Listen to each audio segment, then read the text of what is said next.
flip-flopping.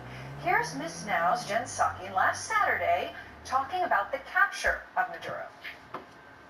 If you're sitting at home and you're watching all this unfold and you're trying to make sense of it all day to day, and you're wondering if this isn't about an arrest of a bad guy or about drugs or about oil or about regime change, I get it. I mean, it's confusing because the Trump administration has made it all confusing because they don't have a justification for this that makes sense. But back in November, the MS Now host accused President Trump of, quote, liking authoritarian thugs. I mean, he likes authoritarian thugs. He responds to them. They probably know how to manage him and flatter him. And here is Jen's colleague, Rachel Maddow, on Monday. Okay, the networks are down, the equipment is ready, and we've crippled their supplies. Mrs. Rackman has written our check and given us the green light. We're good to finally move on that submarine and stop this threat once and for all. When you're ready, get your crew together and head back to planning. It's totally unilateral, totally unaccountable, unquestioned ability to use the U.S. military anywhere for any purpose against anyone, even if it is inexplicable or unpopular or even illegal. And here she is back in 2024 accusing President Trump of being a dictator. They not only admire each other's tactics, they copy each other's tactics. They support each other in doing those kinds of tactics whenever they can. And they support each other. Now let's bring in Fox News contributor Joe Concha. Great to be with you. Happy Saturday. Thanks for being with us. What do you make of this? This is a lot of sound, a long string of the back and forth of switching perspectives. Well, I got to give a golf clap, by the way, Molly, to you and your producers, because that is journalism we just saw right there. That's the old Tim Russert, Meet the Press. Okay, here's what you said then, here's what you're saying now. Boy, that seems like a big contradiction and completely hypocritical. So explain your difference in position then and now. It's all to push whatever narrative is hot that particular day. So Trump loves dictators until he actually arrests one with a snatch and grab, brings them back to New York, in this case, Maduro and his wife, to stand trial for narco-terrorism, bringing cocaine to this country that has killed hundreds of thousands of Americans over the years, while 8 million people have fled Venezuela because of the horrible place that has become, one of the biggest humanitarian crises we have ever seen, despite Venezuela, quite frankly, has the ability to be a very rich country. So hypocrisy and phoniness in this business, especially over on that insane asylum, the network that you just played, MS Now, it's par for the course. It's to be expected, but they should be called out on it because, again, it's just so disingenuous based on their past statements and what they're saying now, Molly. Yeah, and, you know, it's a tough crowd over there in some respects, and more specifically, a tough crowd on The View. So tough, in fact, that Jenny McCarthy, who spent some time over there, said that she would never, ever go back. Take a listen to her perspective on that. They're like, we want to bring you on for light and fluffy and fun, review people on Dancing with the Stars, talk about The Bachelor, like, have some fun. Well, that lasted a week. That lasted a whole week. And back then, I didn't consider myself to be a political person. I'm much more political now in terms of having opinions.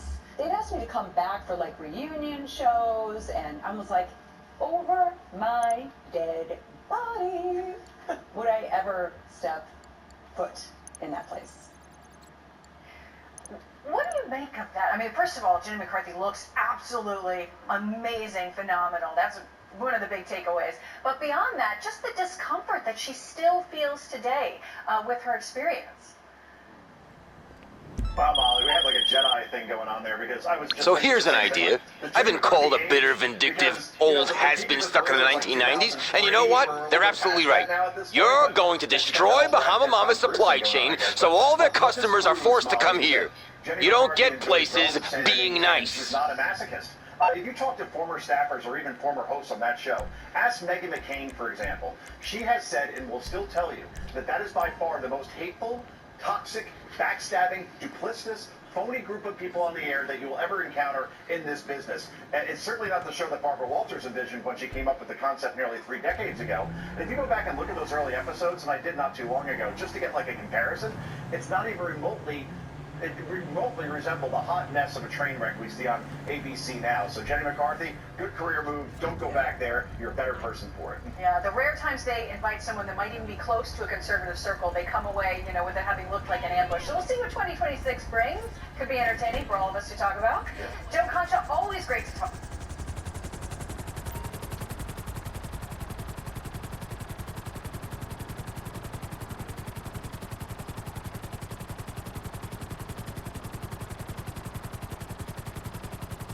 Well, this is a fun story about why we have a food pyramid and why it has looked like it has since the early 90s and then subsequently led to skyrocketing rates of diabetes. One of the lesser known influences behind those guidelines comes from a small Christian denomination, and its role is rarely discussed. In the beginning of the show, I asked people to guess who it was. It wasn't Jehovah's Witnesses, it wasn't Mormons, it is not the Catholics. I'm going to tell you in just a second. The U.S. Department of Health and Human Services, along with the Department of Agriculture this week, rolled out this brand new food pyramid. It's basically an inversion of our old one. It says that your diet should be made of mostly healthy whole foods. If you go to realfood.com, it's a beautiful site, actually. And the government has all kinds of tips on how to eat real, unprocessed foods, low in sugar, and other types of processed grains. The old food pyramid was A-okay with processed grains, spaghetti, breads, crackers even. Like, literally the government was telling you to make most of your diet out of crackers. Look down there, it's saltines. There's no nutritional value in that. That's a way to get diabetes because it's a constant insulin spike and have very little dairy and meat. Why was it recommended? Whoever thought that it was preferable to eat breads and pasta as the main course of your meal and suffer this constant elevated glycemic spike? Well, this is an interesting story. Most of it told by this is the way I learned it, through Jane Buxton's great book, The Great Plant-Based Con, and I'm going to summarize it for you, but I have many times recommended that you read this book, and here is another time.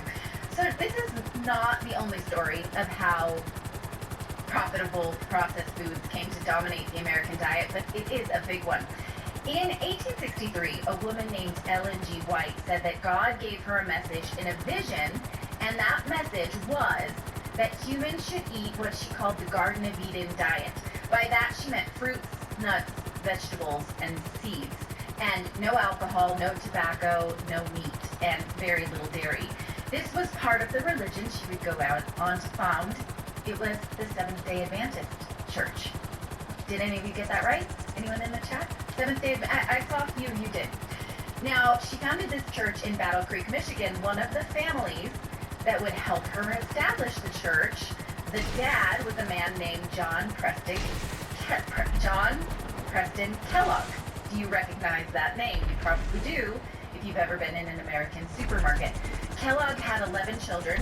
One of them, John Harvey Kellogg, as a young man, was given a job to typeset the books of Ellen White.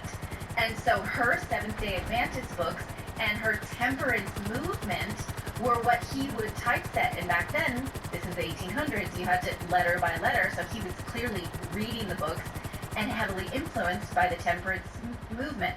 The temperance reformers believed that citizens were plagued by disease because of overstimulation and immoral behavior, so they set out to curb these things by abstaining from alcohol and meat,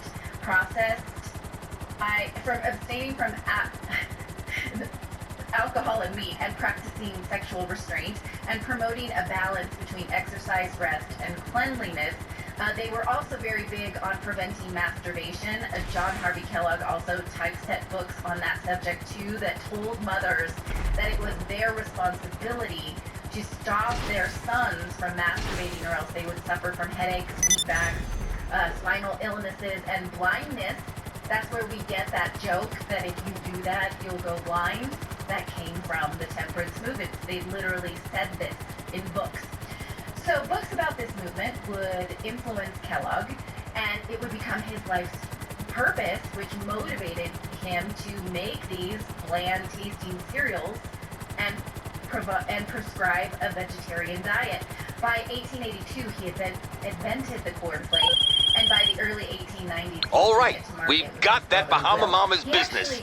Now let's hope they don't go come here wearing Hawaiian shirts and sandals. He had a whole line of patents. He had over 30 patents, including the first veggie burger. Now the question is, Americans at the time were not eating this. Why would they choose to? Why would you want to eat this instead of bacon and eggs that they were eating? Well, a lot of that is because of the Seventh-day Adventists. They had secured appointments within dietary organizations in the government for decades. One of them was Lena Cooper. She was a protege of Kellogg and his wife. The Kellogg's had a cooking school, and their students went on to develop nursing schools focused on nutrition. Cooper graduated from one of those and went on to establish the American Dietetic Association. She served as on the staff of the Surgeon General, and she created the Department of Dietetics at the National Institute of Health. There are many other Seventh-day Adventists who would then continue to influence the plant-based diet, like this guy, Harry Miller. He was also a Seventh-day Adventist and a missionary in China. That's how he came up with the idea of soy milk. Did you know that? That came from a Chinese missionary, or an American missionary in China. Now this influence continues all the way through until in 1988, the American Dietary Association issued a formal acceptance of vegetarianism. Of the 9 reviewers on that board, 8 of them were vegetarians, 5 were Seventh-day Adventists. The other 3 were vegetarians but not religiously associated, and 1 was not a vegetarian, but he was funded by Coca-Cola. And then we get this, 4 years later, the original USDA food pyramid in 1992. Now, I'm not saying that the Seventh-day Adventists were the only influence in the government development of that monstrosity. There were other stories to be told, but we know those stories. We're told them a lot. The sugar lobby, the soda lobby, the seed lobby, who benefited from that? We know those stories. This one, I feel like most of us really don't. Like, what about you boys? Did you guys know this about Kellogg's? I knew about Kellogg's. I took a nutrition class in college. Okay. I watched the documentary. A documentary. Okay. All right. So this is something that maybe some of you know, but some of you might not. Now, did you also know, though, that the Seventh-day Adventists still own quite a few food brands, including Sanitarium, which is the largest cereal producer in Australia. They make Weetabix. You might have heard of this. Australians like to talk about Weetabix. They also make Vegemite, as in, he just smiled and gave me a Vegemite sandwich. That's what this is. It's made by the Seventh-day Adventists, who believe that you shouldn't eat meat because of the temperance movement. In the U.S., they own Worthington, which makes plant-based sandwich meats, and Cedar Lake, which makes beans, rice, and sugar and coffee. Now, most of these companies don't have to pay taxes because they're on their profits because they're owned by a church. The vegetarian diet is still very much outwardly promoted by the Seventh-day Adventists. Here's their website. Now, what people may not know, not only in their influence in the American diet, but also in sort of overreaching in all areas of American healthcare, because they run large hospital systems still, such as the Advent Health, which is really big here in Colorado. David, you've seen it, right? These Advent Health is one of the biggest health systems. Did you know that's owned by the Adventists? I did not. Yes, it is. They also run universities, medical schools, research centers.